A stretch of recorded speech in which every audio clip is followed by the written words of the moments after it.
The truck that dropped me at the trailhead was a Forest Service vehicle from 2 districts over. The driver, a woman named Carla who handled supply runs, handed me a manila envelope through the window and told me to read everything before I reached the station. She said it would take me about 4 hours to hike in. She said the elevation gain was 1,700 feet over 9 miles. She said the station had running water from a spring-fed cistern, but no electricity except a solar array that powered the radio and emergency beacon. Then she said something else. "Follow the rules," she said. "All of them, every time." I asked her what that meant. She put the truck in gear. "You'll see." I watched her drive away until the dust settled. Then I shouldered my pack, 62 pounds with the extra batteries and freeze-dried meals they'd issued me, and started walking. The job paid $4,300 a month, plus a completion bonus if I stayed the full season. 14 weeks in the backcountry, alone, patrolling a section of wilderness that bordered private timberland to the east and Federal Reserve to the west. My sector covered roughly 18 square miles of old-growth forest, 3 alpine lakes, and a network of trails that saw maybe 200 visitors per year. The position had been posted for 11 months before I applied. The listing described it as remote duty with non-standard protocols. I needed the money. I owed $61,000 to the hospital system that had kept my mother alive for 9 extra months. Debt like that changes what you're willing to do. The hike was unremarkable. I passed 2 other hikers coming out, a couple in their 50s with expensive packs and trekking poles. And we exchanged the usual pleasantries: trail conditions, water sources, weather forecast. They mentioned the station, said they'd seen smoke from the chimney 2 days prior. I told them I was the new patrol. They wished me luck. I reached the station at 4:17 in the afternoon by my watch. It sat in a small clearing at the base of a granite ridge, a single-story cabin with a corrugated metal roof and a stone chimney. A wooden watchtower rose 30 feet behind it, accessible by an exterior staircase. The clearing was maybe 70 yards across, ringed by Douglas fir and western red cedar. The trees were dense enough that I couldn't see more than 15 feet into the forest in any direction. The door was unlocked. Inside, I found a cot, a wood stove, a desk with the radio equipment, a small kitchen area with a hand pump for water, and shelves stocked with canned goods, medical supplies, and equipment. Everything was orderly. Everything was labeled. The previous occupant had left detailed inventory sheets tacked to the wall above the desk. The manila envelope contained 7 documents: employment paperwork, a topographic map of my sector with my patrol routes marked in red ink, a frequency chart for the radio, a laminated card with emergency codes, and a supply manifest. The 6th document was a single page, typed, with a header that read, Operational Protocols. Sector 7. The 7th document was handwritten. The handwriting was neat, precise, and used blue ink. It was dated 3 weeks prior. I read the typed protocols first. They covered standard procedures, daily radio check-ins at 0600 and 1800 hours, patrol schedules, wildlife encounter reporting, fire safety, visitor contact logs, normal bureaucratic material. Then I read the handwritten page. It began. If you're reading this, you took the job. I don't know why you need it, but you need it badly enough to come here. That's fine. I needed it too.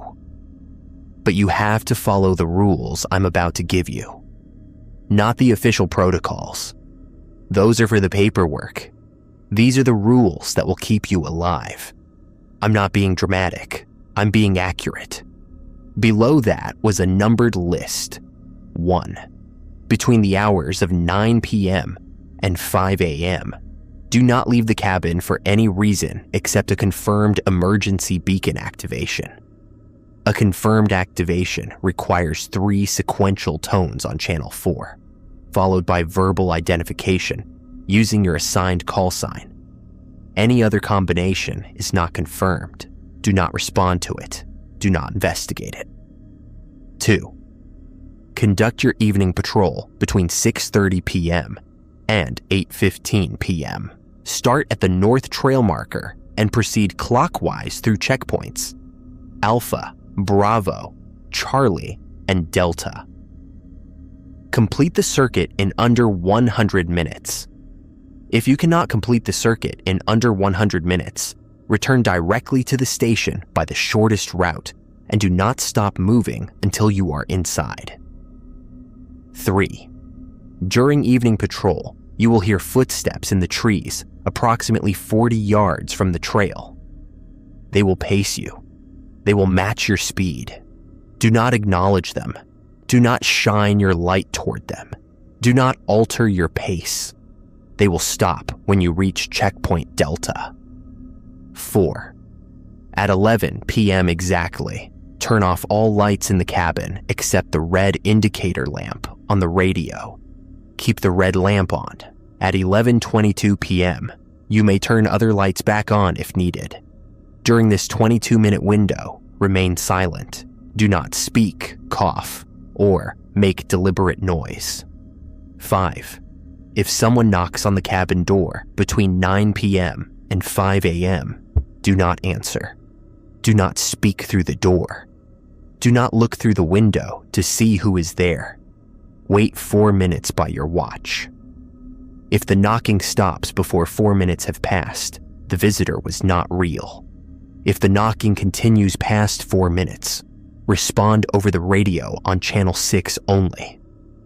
Station 7, visitor contact, requesting verification. Wait for dispatch to confirm or deny a legitimate visitor. Do not open the door until dispatch confirms. 6. The watchtower is accessible during daylight hours only. Do not climb the watchtower after sunset.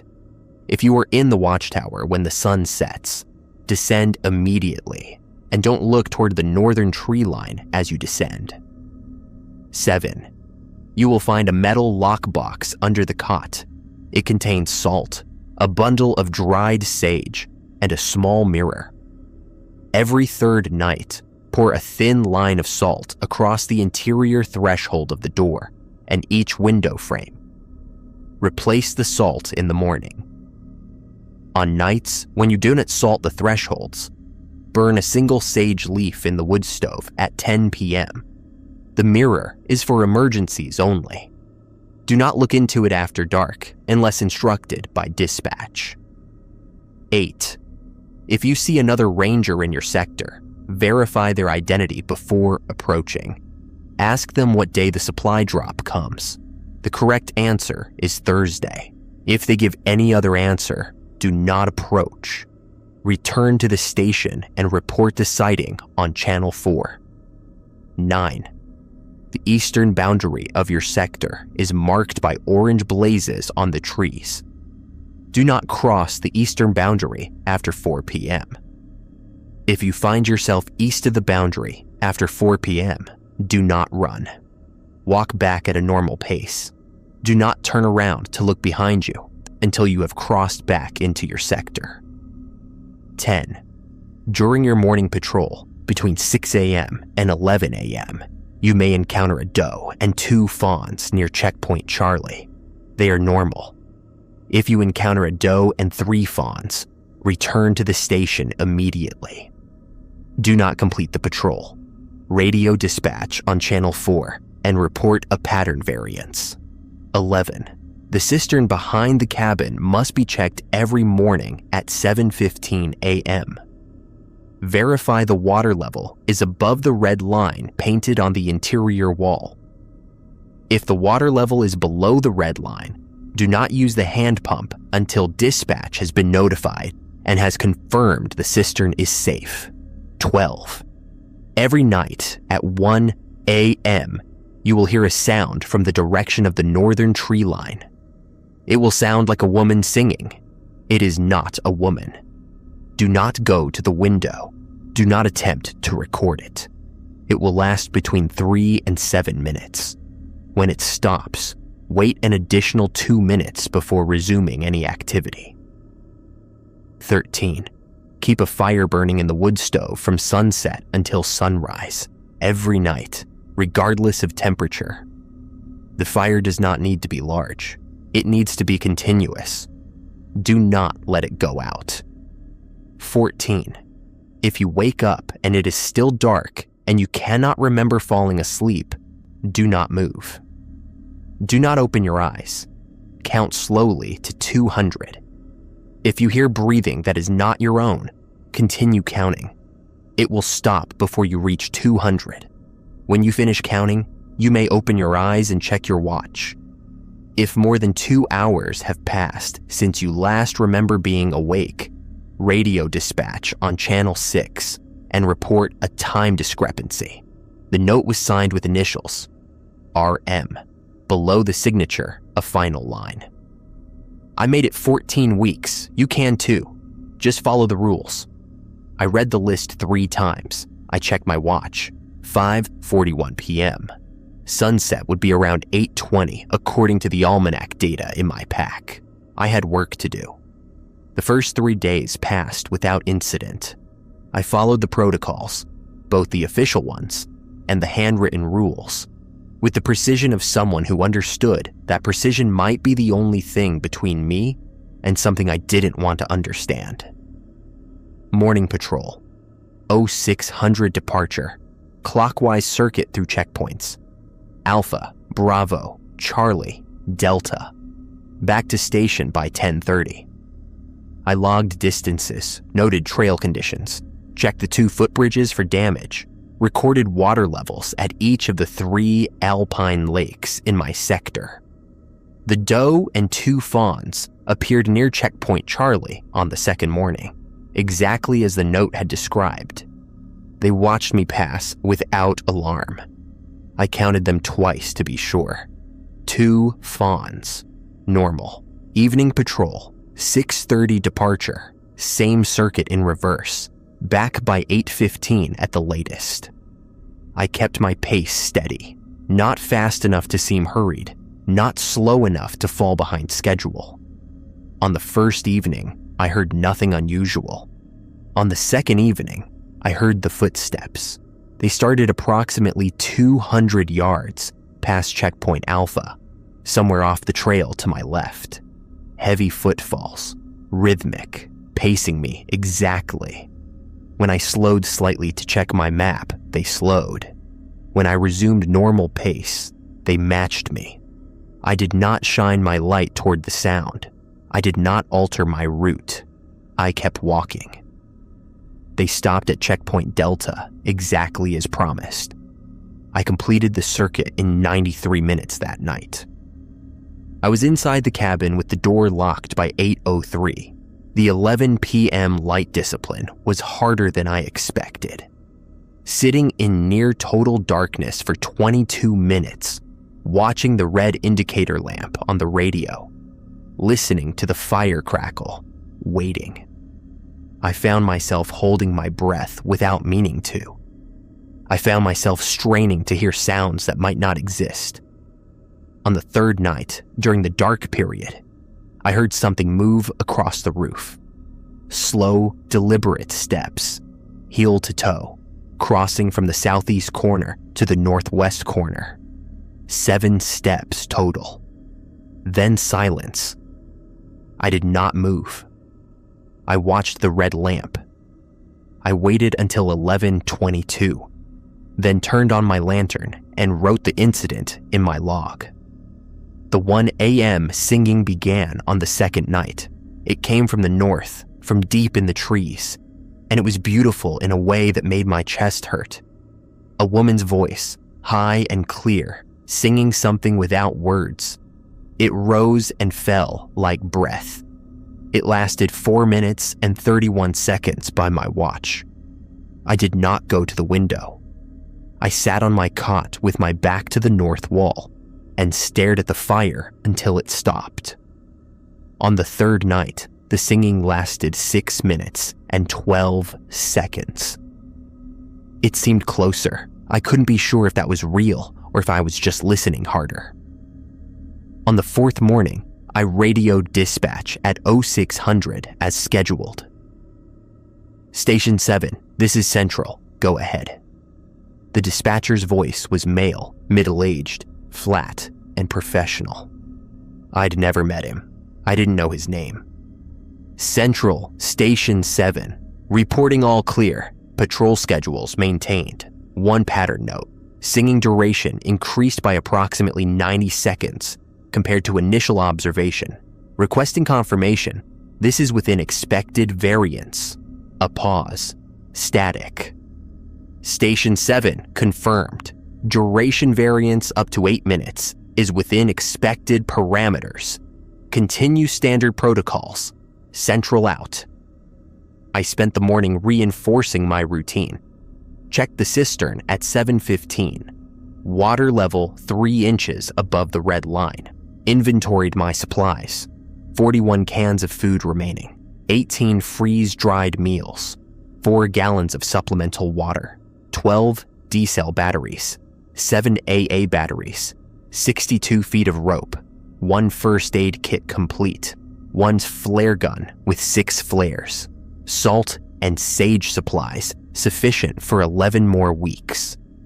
I climbed the watchtower at 9 a.m. after the sun was well above the ridgeline.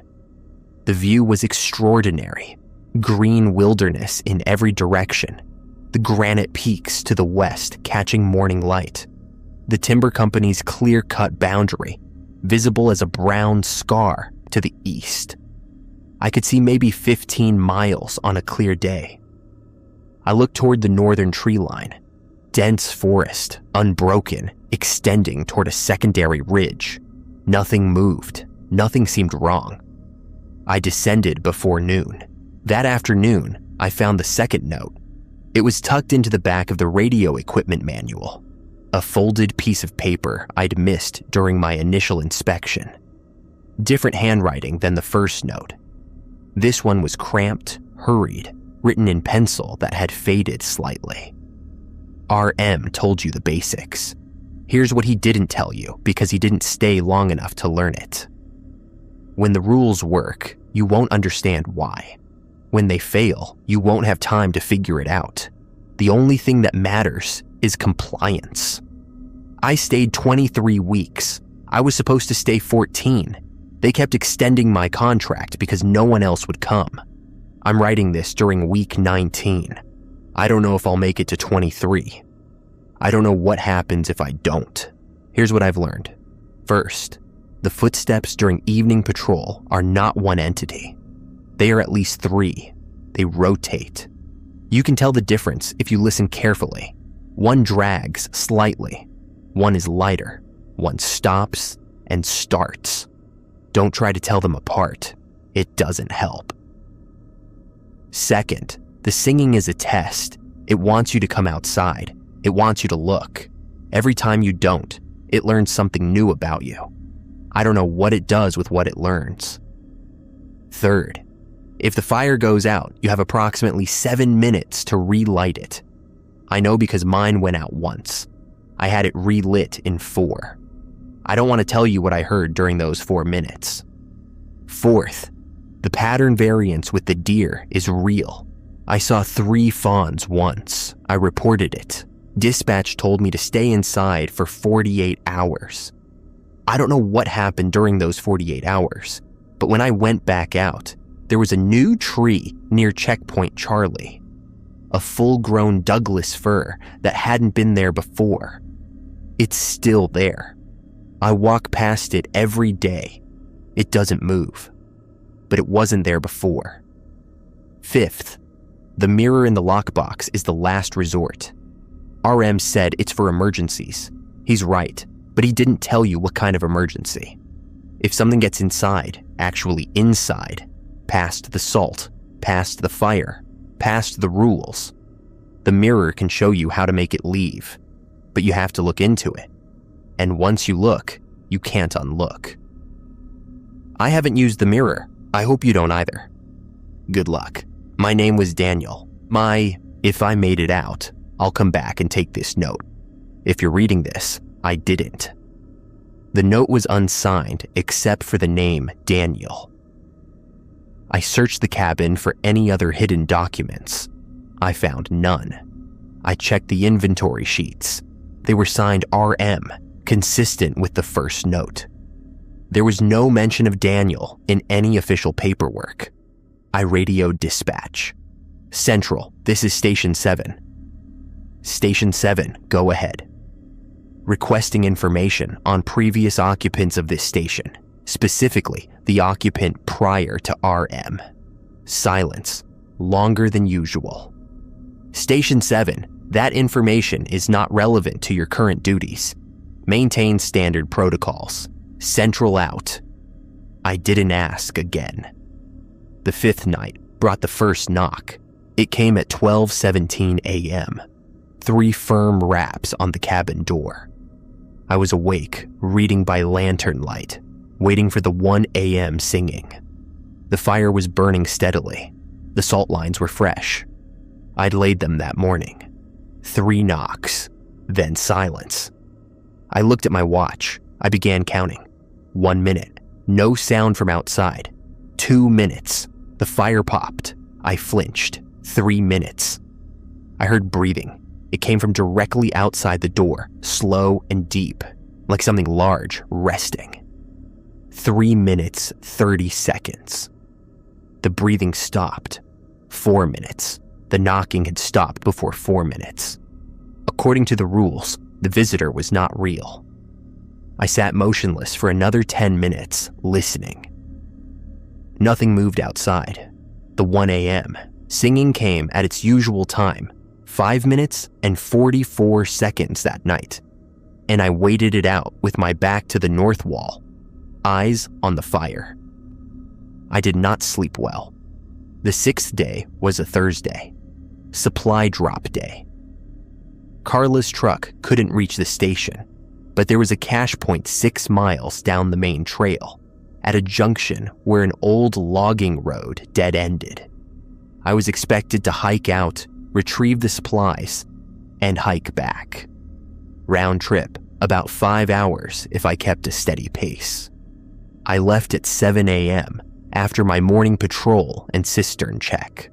The sun was bright, the air cool, and the forest felt different in daylight. Less watchful, more like an ordinary wilderness. I made good time, reaching the cache point by 9:45. The supplies were in a locked metal box bolted to a concrete pad. I had the combination. It was in my official paperwork, changed weekly via radio. Inside, fresh batteries, additional freeze-dried meals, 2 jugs of purified water, a sealed envelope marked Station 7, Week 2 Amendments. I opened the envelope. Another typed document, another handwritten addition below the typed text. The typed portion read, Operational Amendments, effective immediately. Following incidents reported in adjacent sectors, the following amendments to standard protocols are now in effect for all backcountry stations. Amendment 1. Evening patrol must now conclude by 8 p.m. rather than 8:15 p.m. Adjust pace accordingly. Amendment 2. During the 11 p.m. to 11:22 p.m. quiet period, remain at least 6 feet from all windows. Sit or lie in the center of the cabin if possible. Amendment 3. If the singing at 1 a.m. exceeds 8 minutes in duration, immediately radio dispatch on Channel 4 with the phrase extended contact. Do not provide additional details unless asked. Amendment 4. The eastern boundary restriction is extended. Do not cross the eastern boundary after 2 p.m. Previous guidance stated 4 p.m. Amendment 5. If you observe any person, ranger, hiker, or otherwise, within your sector between 9 p.m. and 5 a.m., do not attempt contact. Do not respond if they attempt contact with you. Report the sighting at your next scheduled radio check. Amendment 6. The salt lines must now be refreshed every night rather than every third night. Sage burning protocol remains unchanged. The handwritten edition below, in unfamiliar writing. The amendments are real. Central doesn't send these unless something has changed. Something has changed. Be careful. KL. I repacked my supplies, secured the cash box, and began the hike back. I walked faster than necessary. I reached the station by 2:30 p.m., well before the new Eastern Boundary cutoff time. That evening, during my patrol, the footsteps started earlier.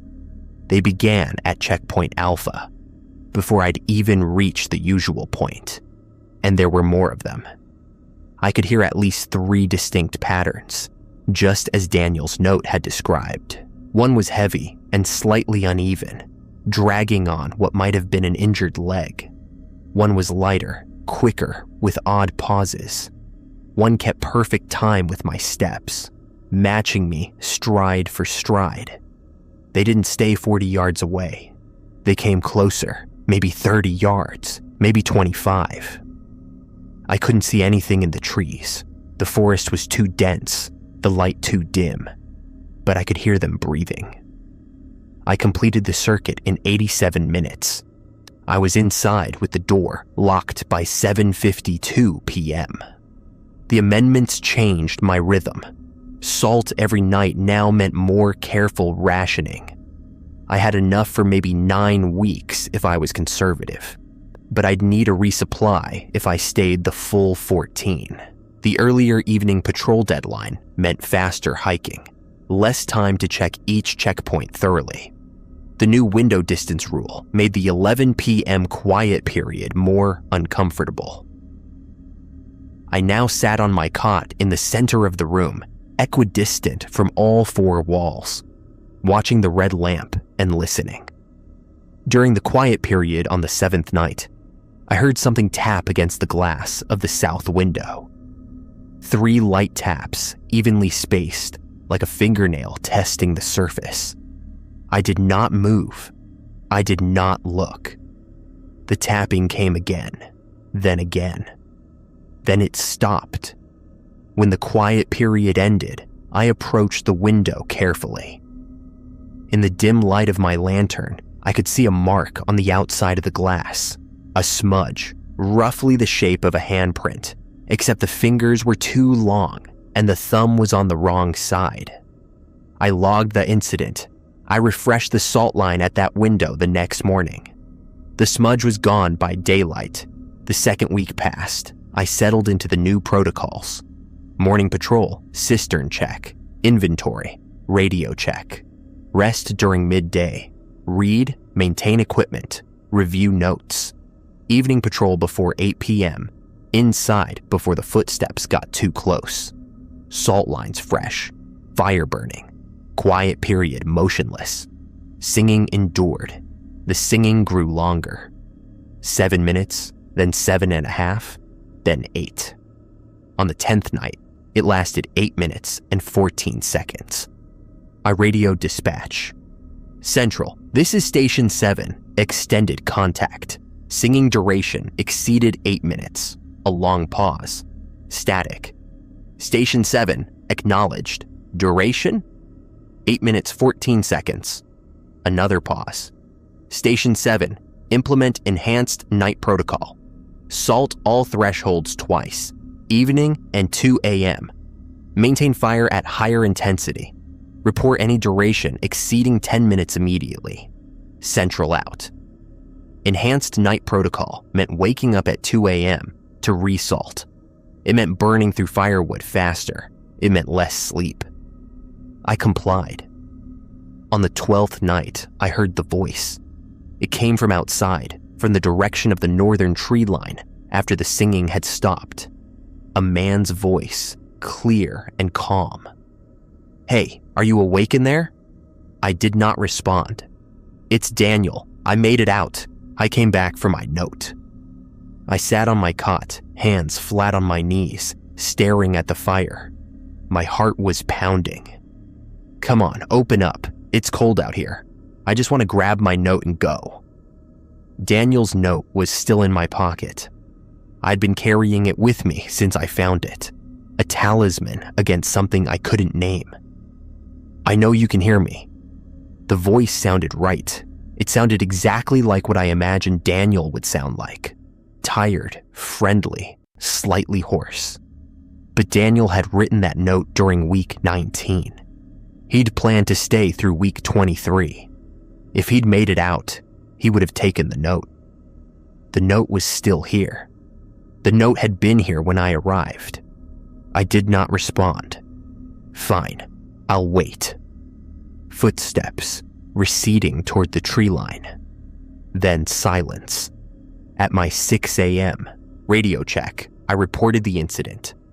"Central, this is Station 7, reporting voice contact last night, approximately 1:18 a.m., following extended singing. Voice identified itself as previous occupant Daniel. Requested entry. I did not respond or open door. Static. Station 7, confirmed. The individual identifying as Daniel is not authorized personnel. Do not respond to future contact attempts. Do not open door. Maintain enhanced night protocol. Central out." I asked, "Central, can you confirm Daniel's current status?" A long pause. "Station 7, that information is not relevant to your current duties. Maintain standard protocols. Central out." The 13th night was the first breach, not me. Someone else. It started with a radio transmission at 11:47 p.m. during my quiet period. I was sitting in the center of the cabin, watching the red lamp, when a burst of static cut through the silence. Then a voice, female, young, panicked. "This is Station 12. This is Station 12. Does anyone copy? Please, someone." The transmission cut off. I knew about Station 12.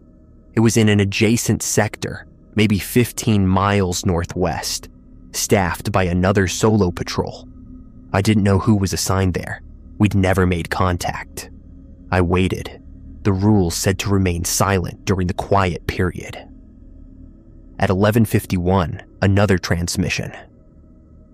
"Station 12, to any station. Something's wrong. The fire went out. I can hear them inside. Static. Then a sound I didn't recognize. Then silence. I sat motionless until 11:22. Then I grabbed the radio. "Central, this is Station 7, emergency traffic. Received distress transmission from Station 12 at approximately 11:47. Occupant reported fire out and intruders inside, requesting status update." No response. I tried again. "Central, this is Station 7. Station 12, reported emergency. Please respond." Static. A click. Then the dispatcher's voice, flat and calm. "Station 7, acknowledged. Station 12, situation is being handled. Do not attempt contact with Station 12. Do not leave your station. Maintain enhanced night protocol. Central out." I waited for more information. None came. The singing that night lasted 9 minutes and 37 seconds. The 14th night, I heard Station 12 again. This time the voice was different, calm, measured, professional. "Central, this is Station 12. All clear. Resuming standard protocols. Fire relit. Situation contained." I recognized the cadence. It was the same voice I'd heard panicking the night before. Same pitch, same speaker. But the tone was wrong. Too smooth, too steady. Like someone reading from a script they'd just memorized. I did not radio Central.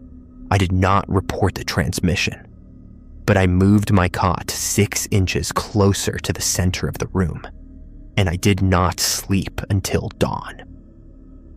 The third week began with rain. The storm came in from the west, a heavy front that dropped 3 inches overnight and continued through the morning. My morning patrol was miserable.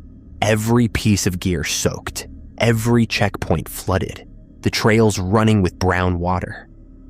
I completed the circuit in 112 minutes, well over my usual time, and I was shivering when I got back to the station. I built up the fire, dried my clothes, checked the cistern. The water level had risen to 4 inches above the red line from the rainfall. At noon, another radio transmission. All stations, this is Central.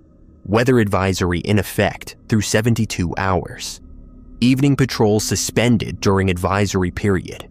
Remain in stations. SALT protocols increased to every 6 hours. Report any anomalies immediately. Central out. No evening patrol meant no leaving the cabin until the storm passed. 3 days inside, minimum. I inventoried my supplies. Food was adequate. Water was abundant now. Firewood would need to be conserved, but I had enough for 6 days of continuous burning if I was careful. Batteries were at 60%. Salt was down to maybe 7 weeks worth at the normal rate, less at the increased protocol. The first day of the storm was quiet. Rain on the roof, wind in the trees, the fire crackling. No footsteps, no singing, no voices. I almost began to relax. The second day, the power went out. The solar array couldn't charge in the heavy overcast, and the battery backup for the radio drained faster than expected. At 3:47 p.m., the red indicator lamp on the radio flickered and died. I switched to the emergency hand crank generator, a backup unit stored in the equipment locker. It would provide power for brief transmissions, but I couldn't maintain continuous monitoring. I had to ration. I cranked for 3 minutes and keyed the radio. Central, this is Station 7. Primary power depleted. Operating on emergency backup. Request guidance. Static. I cranked again, tried again. Central, this is Station 7. Please respond. Nothing. The quiet period came. I sat in the center of the room, 6 feet from all windows, and listened to the storm. The rain had become sleet, hammering the metal roof with a sound like gravel being poured from a great height. I couldn't hear anything else. Not the footsteps, not the singing, not the voices. Just the storm. At 11:22, when the quiet period ended, I lit my lantern and saw something wrong. The salt line at the east window was broken.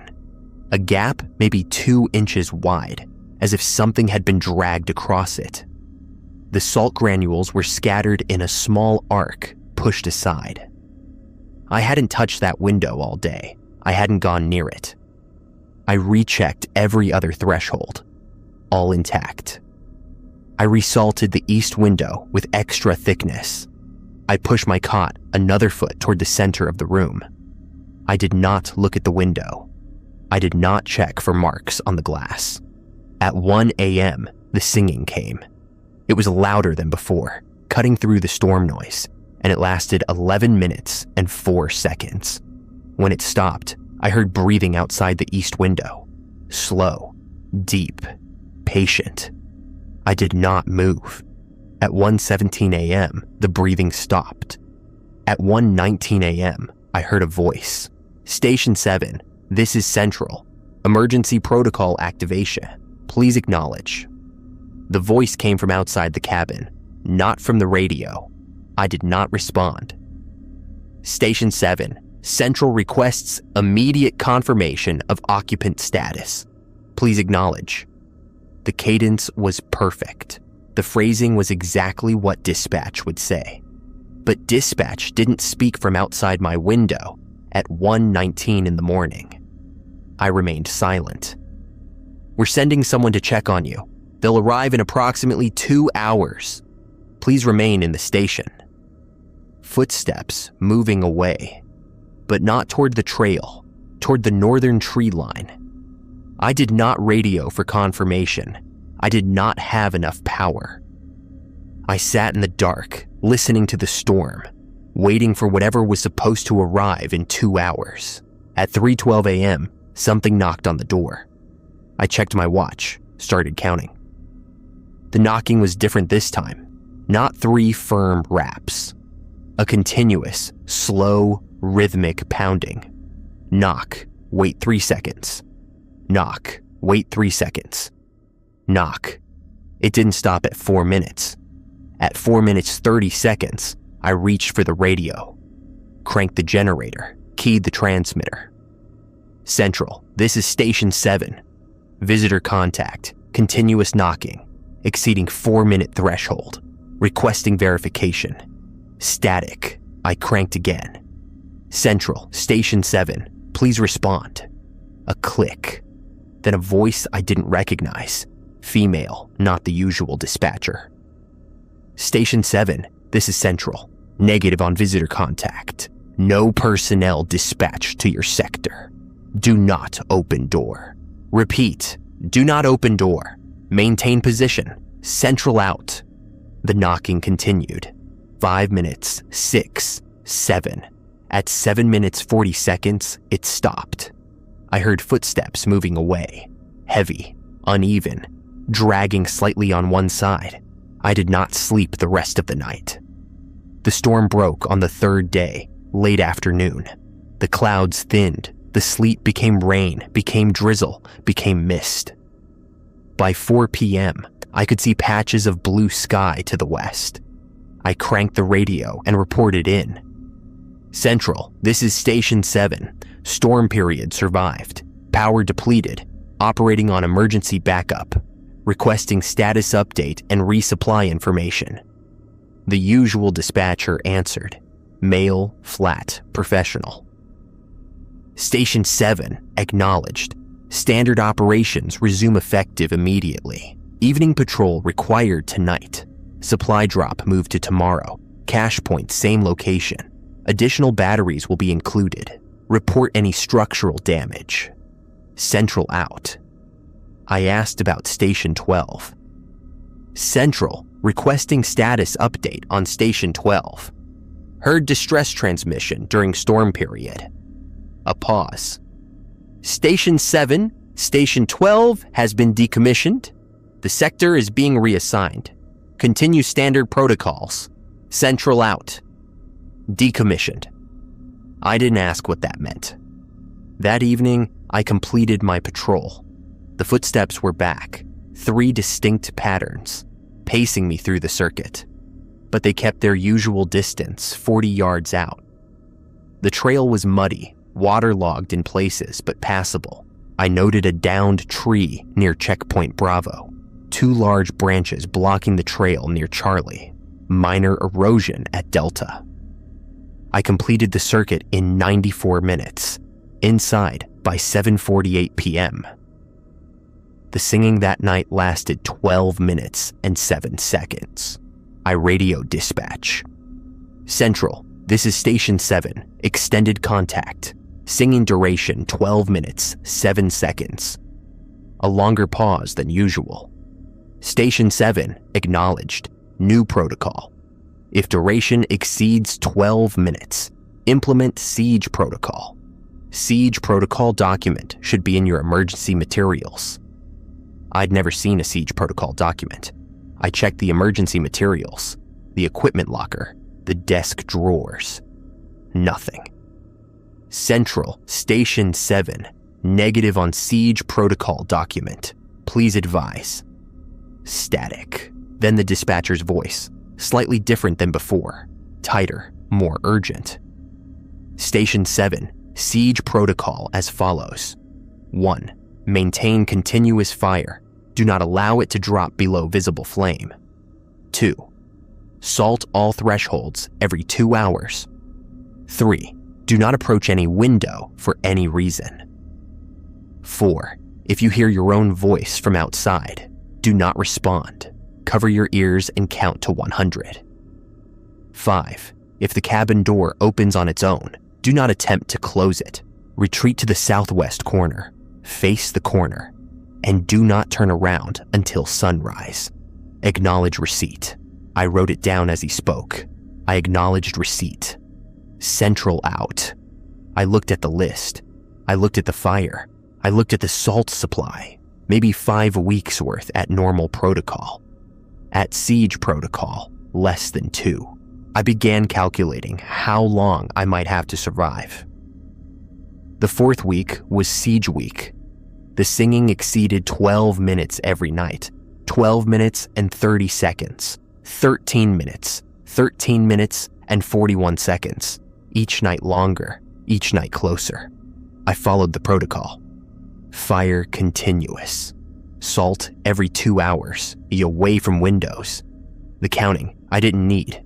I hadn't heard my own voice from outside. Yet. On the 4th night of siege protocol, I heard something I hadn't heard before. Crying. A child somewhere in the northern tree line, sobbing.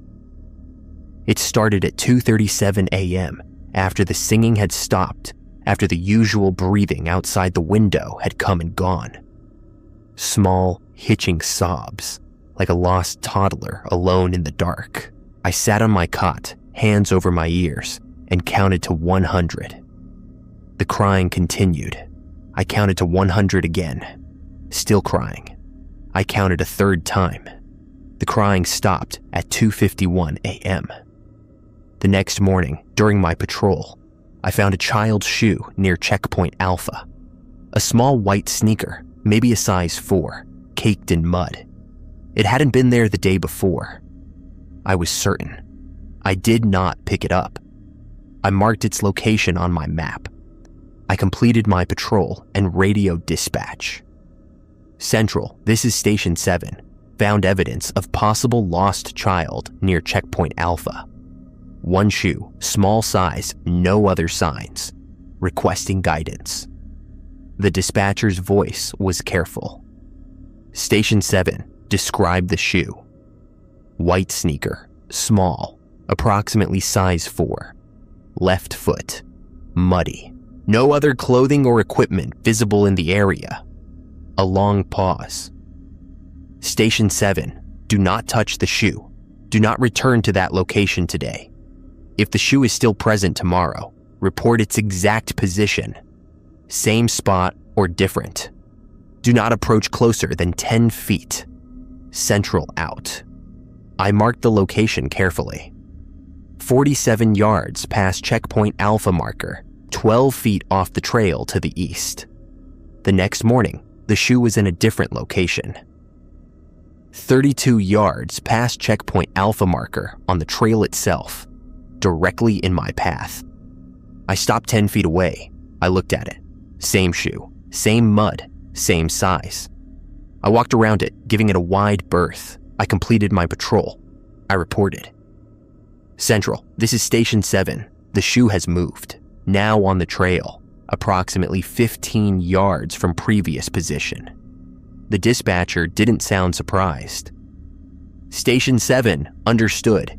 Continue to monitor. Do not touch. If the shoe appears inside your patrol route or near the station, implement full lockdown. Lockdown protocol.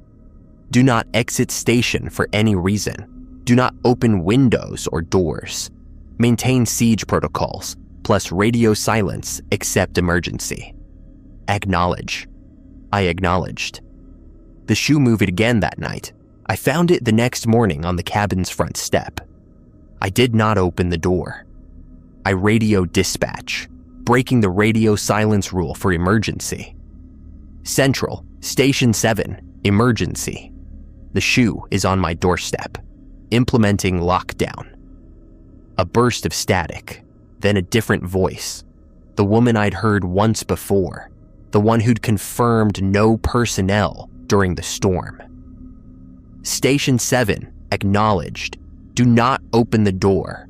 Do not touch the shoe. Do not look at the shoe through the window. Keep the curtains closed on all windows facing the door. Remain in lockdown until we advise. How much salt do you have remaining? I checked. approximately 2 weeks worth at Siege Protocol. Understood. We're arranging an emergency supply drop. Location will be the cache point. Arrival in 48 hours. You'll have to retrieve it during daylight hours.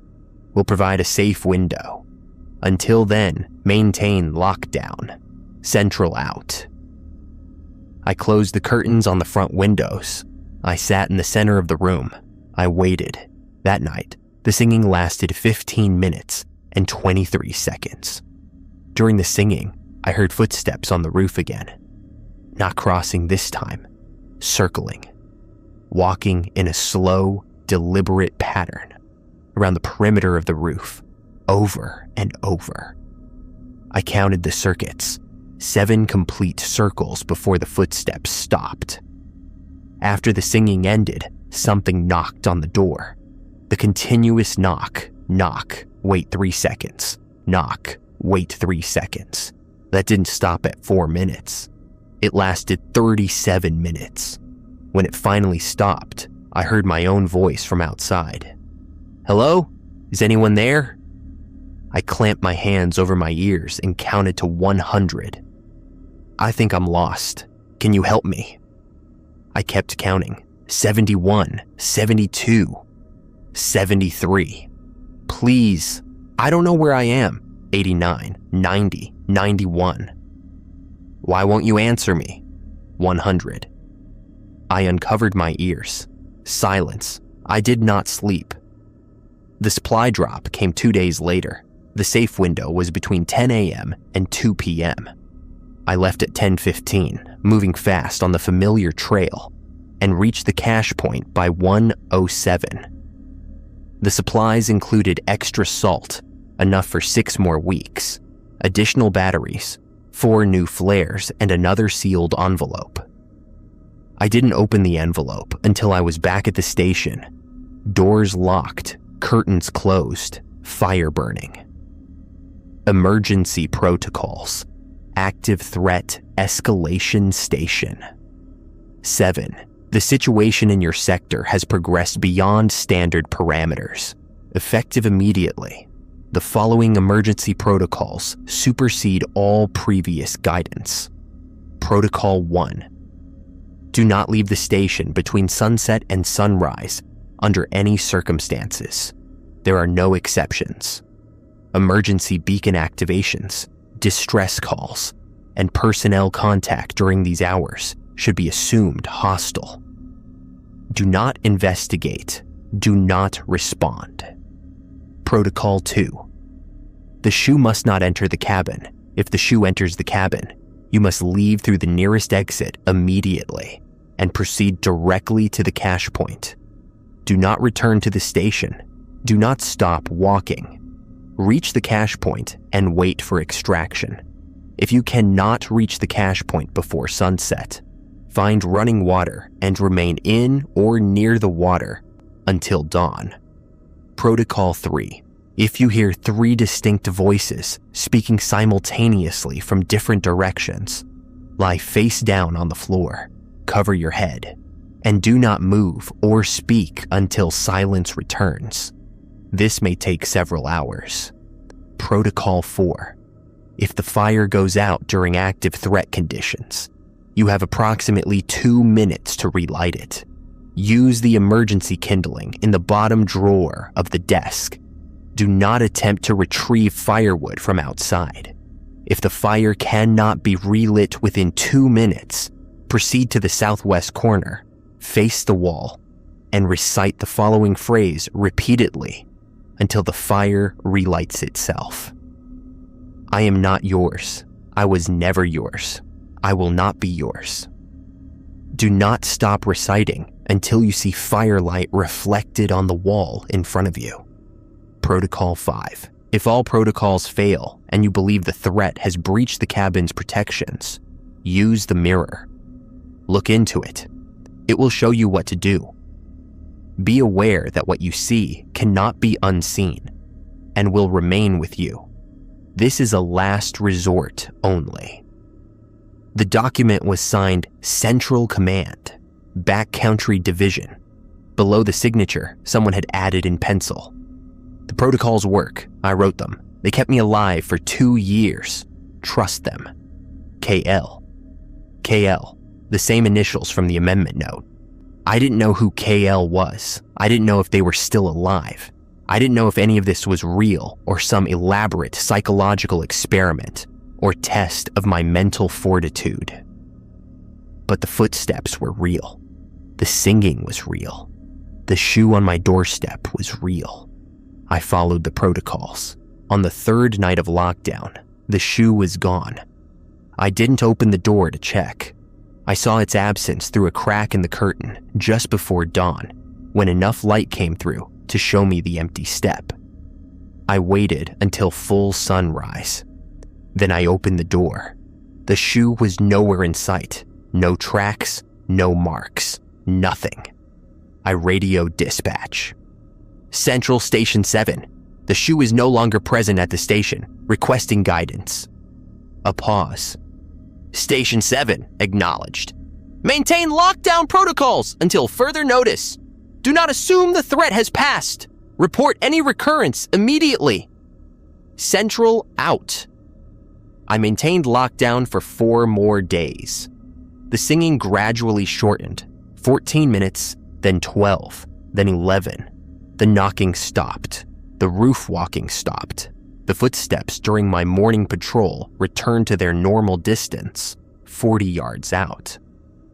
On the 8th day after the shoe disappeared, I received a new transmission. Station 7, this is Central. Threat level reduced to standard. You may resume normal protocols with the following modifications. Salt daily rather than every 2 hours.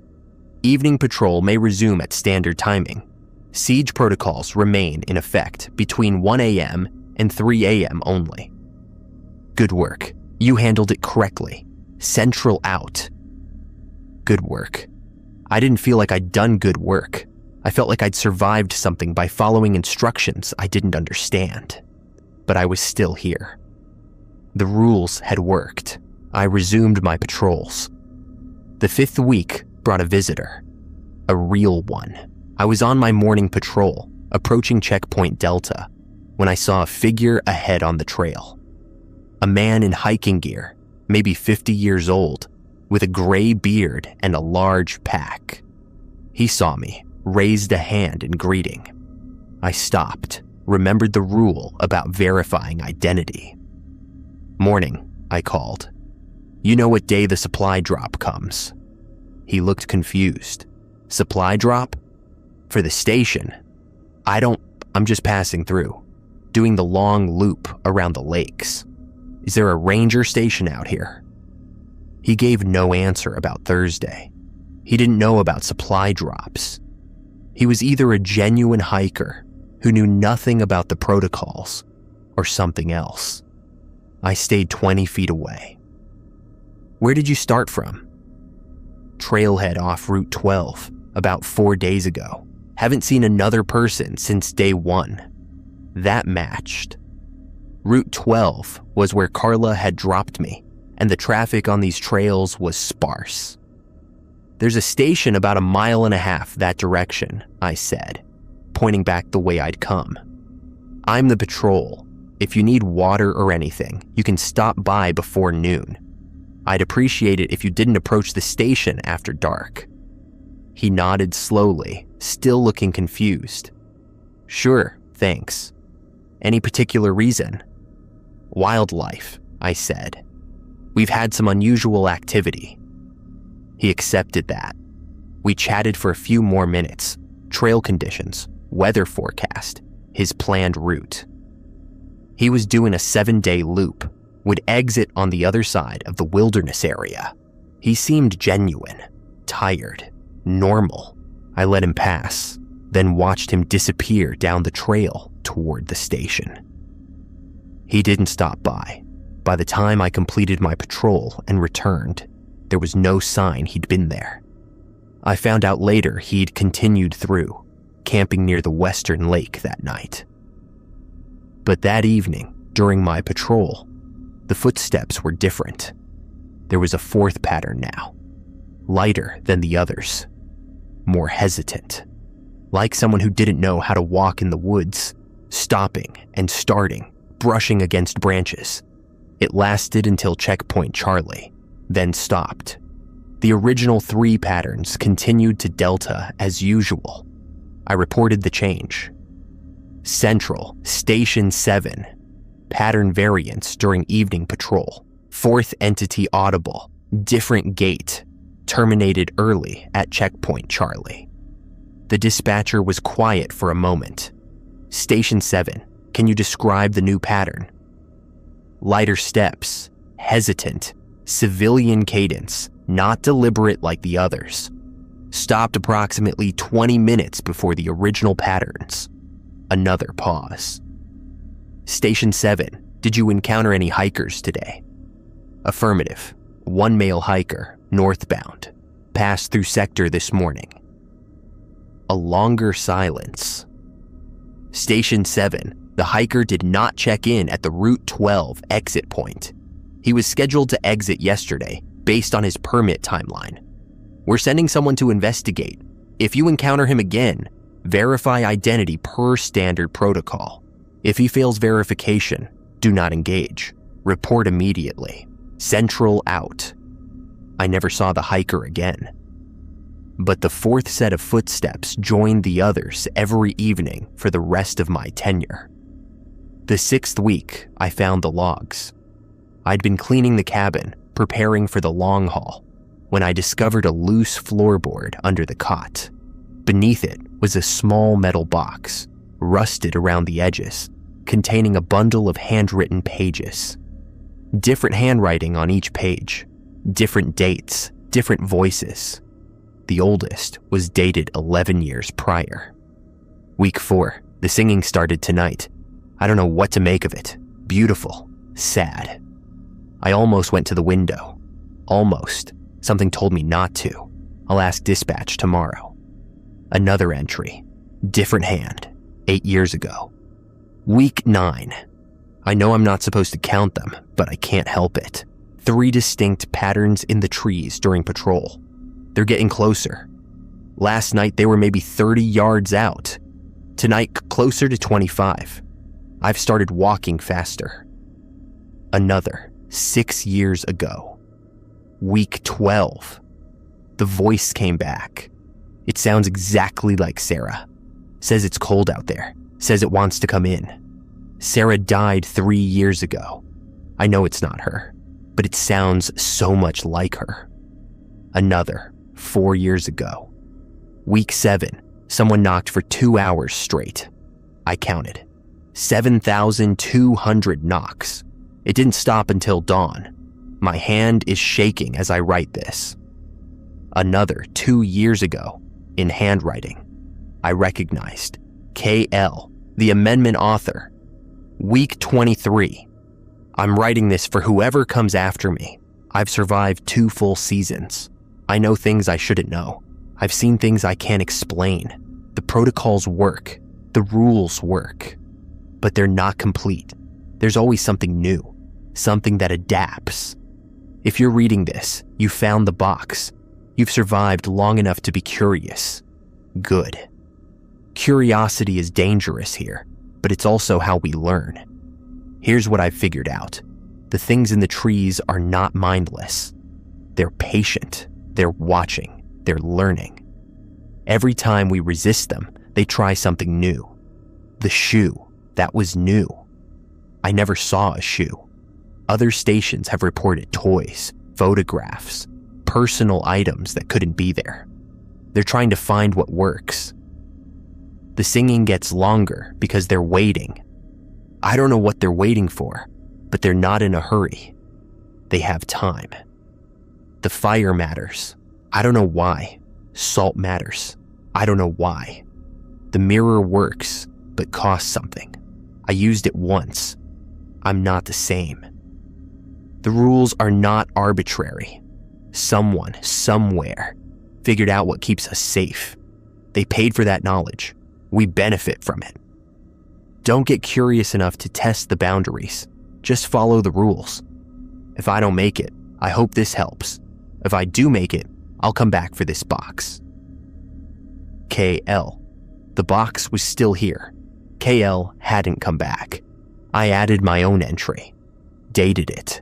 Week 6. Described what I'd seen, what I'd heard, what I'd survived. The shoe. The 4th set of footsteps. The hiker who never came back. I put the pages back in the box under the floor, the cot over the board. Weeks 7 through 12 passed in a rhythm of compliance.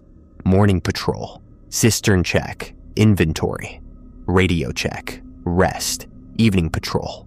Inside before 8, salt lines fresh, fire burning. Quiet period, motionless. Singing endured. The footsteps stabilized at 4 patterns. The singing stabilized around 11 minutes. The knocking came maybe twice a week, always stopping before 4 minutes.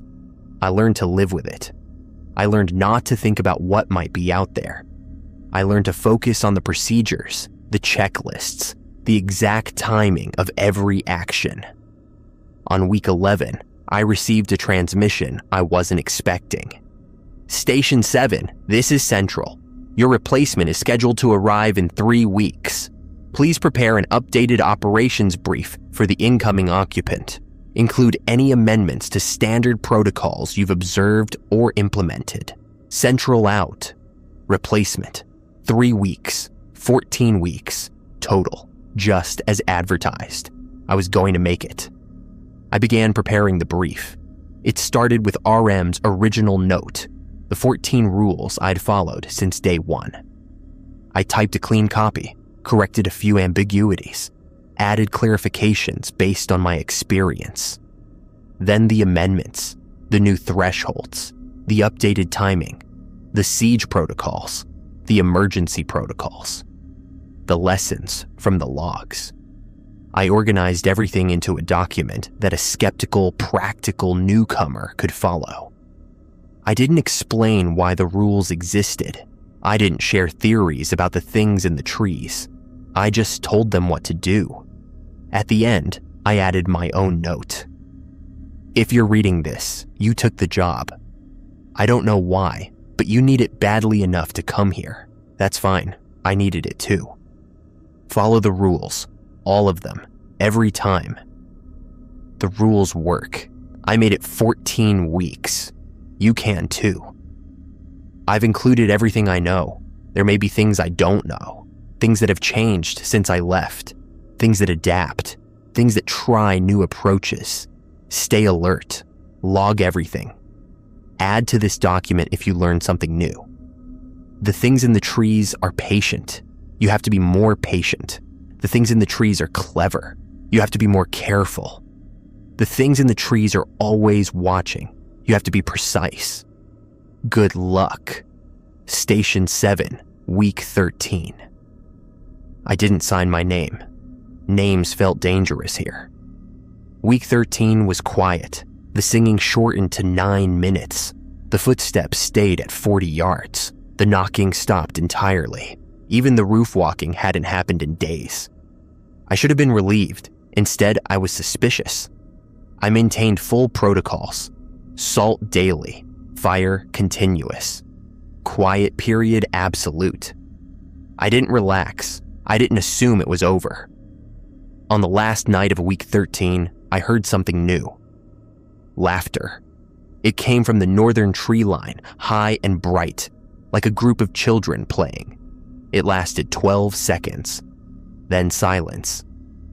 I didn't move. I didn't go to the window.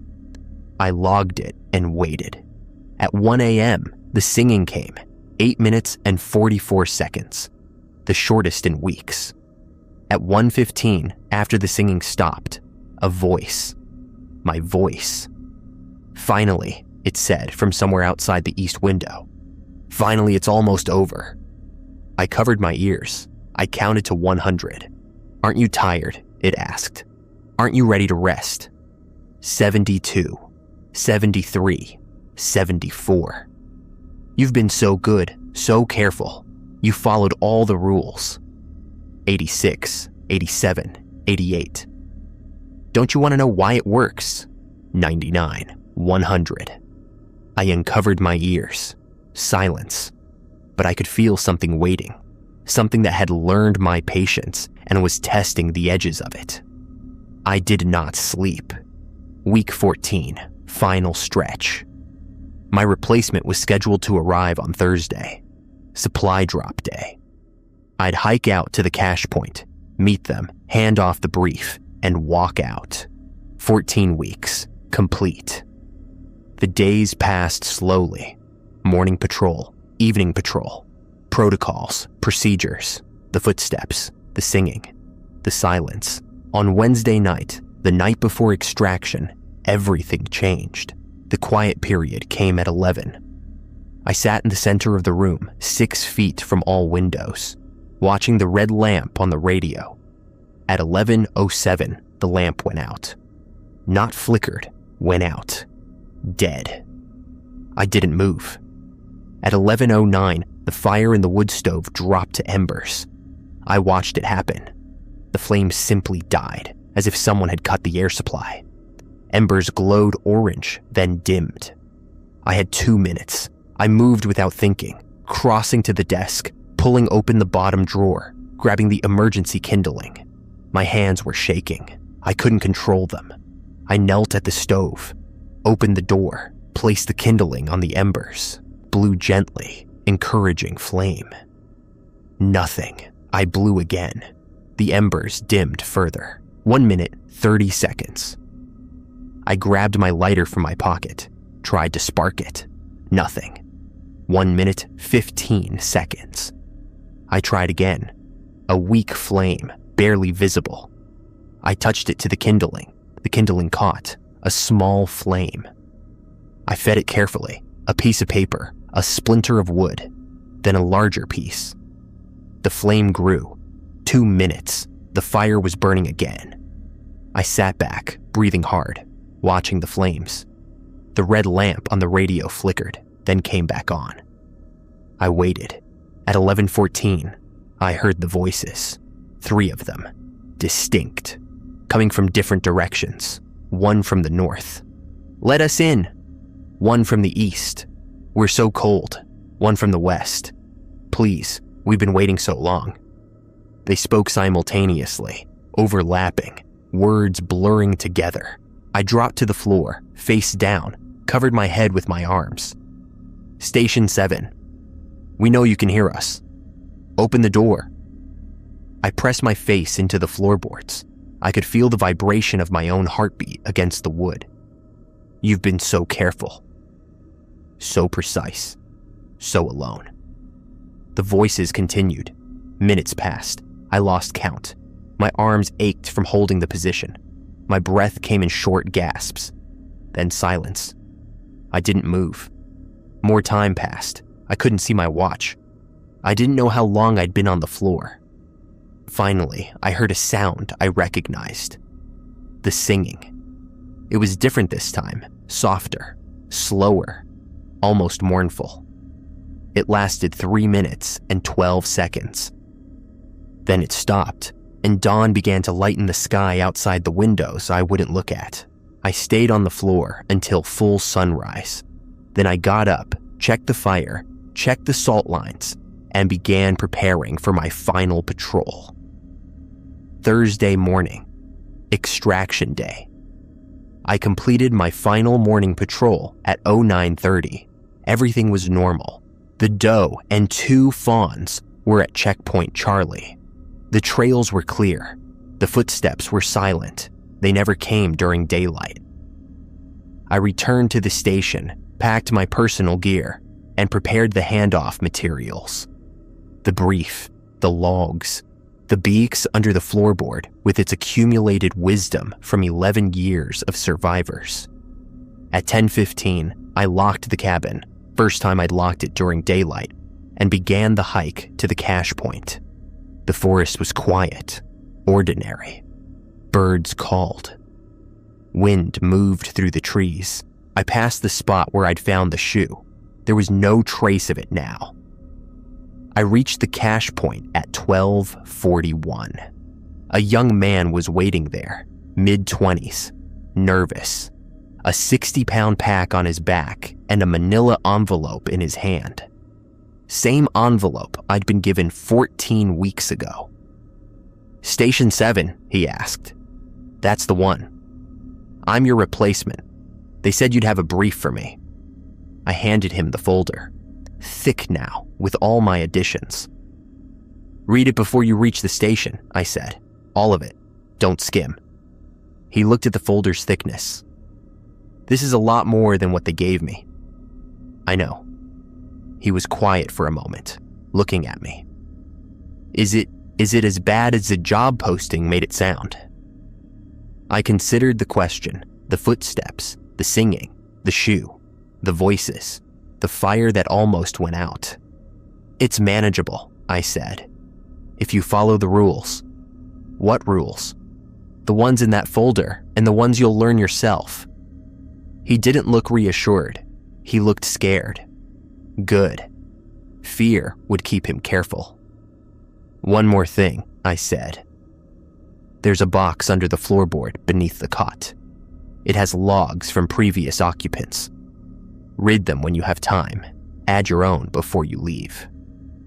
"What's in them?" "Everything we know, everything we've survived." He nodded slowly. "Any advice? Besides follow the rules?" I thought about it. Don't try to understand it. Don't get curious about what's out there. Don't test the boundaries. Just do your job, follow the protocols, and make it to week 14. "That's it." "That's enough." I shook his hand. He headed up the trail toward the station. I watched him go until the trees swallowed him. Then I turned and began the long hike out. The truck was waiting at the trailhead. Carla, again, same dusty Forest Service vehicle. "You made it," she said. "I made it. Most don't." I climbed into the passenger seat. The seat felt strange, too soft, too enclosed. I'd spent 14 weeks sleeping on a military cot and sitting on wooden chairs. "What happens now?" I asked. She started the engine. "Now you go home. You get your completion bonus.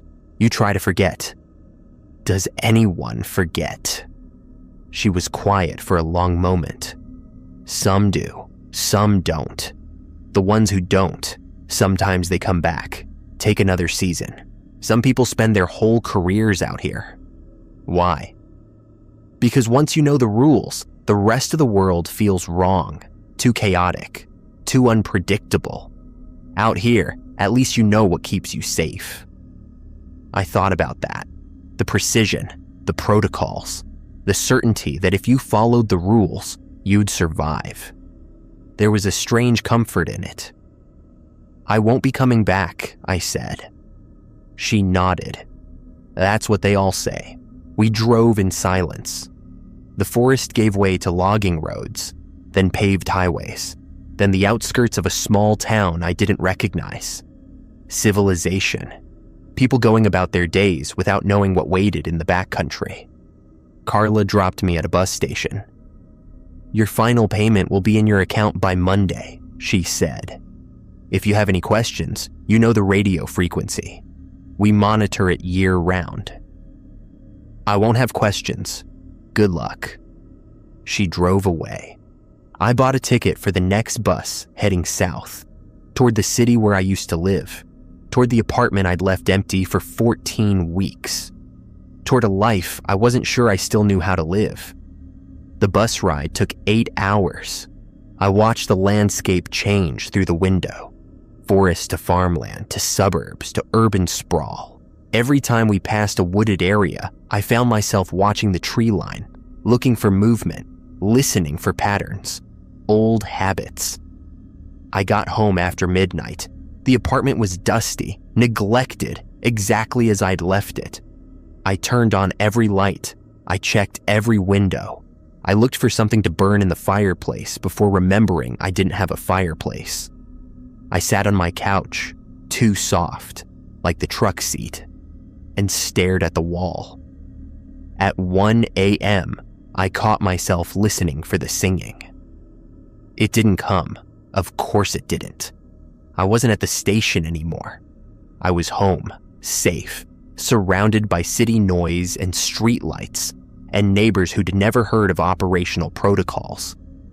But some part of me was still out there, still counting minutes, still avoiding windows during quiet periods, still waiting for the knock that lasted more than 4 minutes. I didn't sleep that night. At 6 a.m., I made coffee and checked my phone for the first time in 14 weeks. Messages from friends wondering where I'd been, bill notifications, a reminder about my mother's memorial service 2 months past. I'd missed the memorial. I'd been in the backcountry, listening for footsteps, counting singing minutes, waiting for dawn. The hospital debt was paid now. The completion bonus covered the last $30,000. I was free. I should have felt relieved. Instead, I felt untethered, lost, like someone who'd been given a map and a compass and a clear set of rules, then had them taken away. I spent the next week trying to readjust. I went to the grocery store, the bank, a movie. I met a friend for dinner and struggled to explain where I'd been. Remote work, I said. Forestry stuff, isolated. They nodded without really hearing.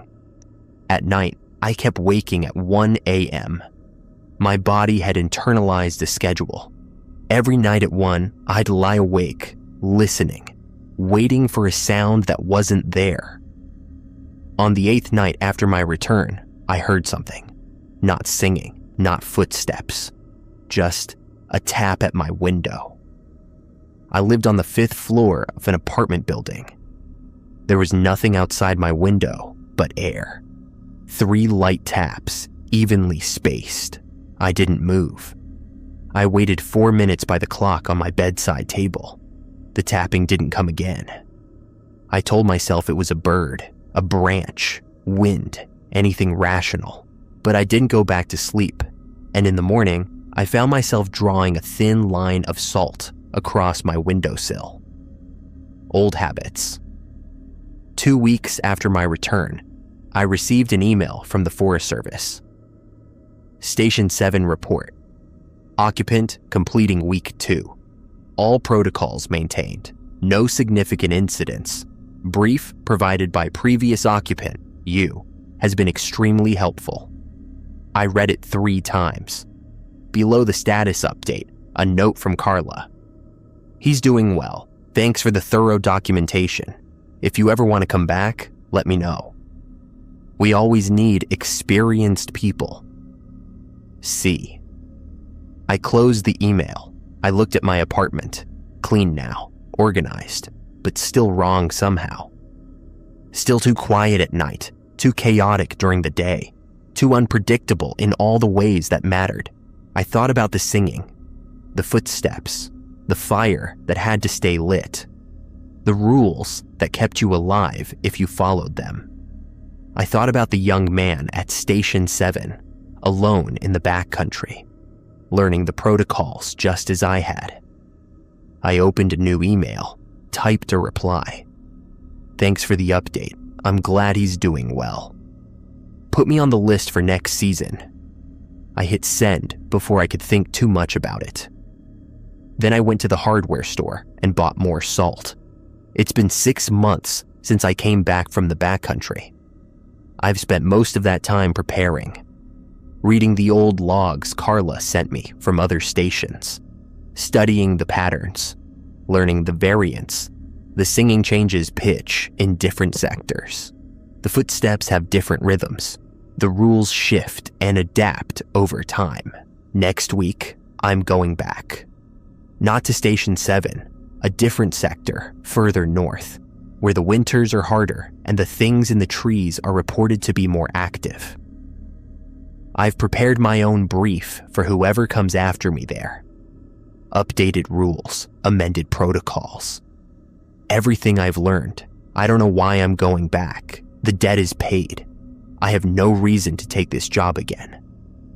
But Carla was right. Once you know the rules, the rest of the world feels wrong. Out there in the backcountry, there are things I don't understand. Things I'll probably never understand. but I know how to survive them. I know the protocols, the procedures, the precise timing of every action. Here in the city, there are no rules, no protocols, no certainty. I'm not built for uncertainty anymore. The truck will pick me up at the trailhead on Tuesday. I've packed my gear, 64 pounds, with extra salt and batteries. I've memorized the new frequency chart, the new checkpoint names, the new emergency codes. I've written one final note for whoever finds it, if I don't make it. The rules work, follow them, add to them, pass them on. The things in the trees are patient, be more patient. The things in the trees are clever, be more careful. The things in the trees are always watching. Be precise. I've signed it with my initials. That's all anyone needs to know.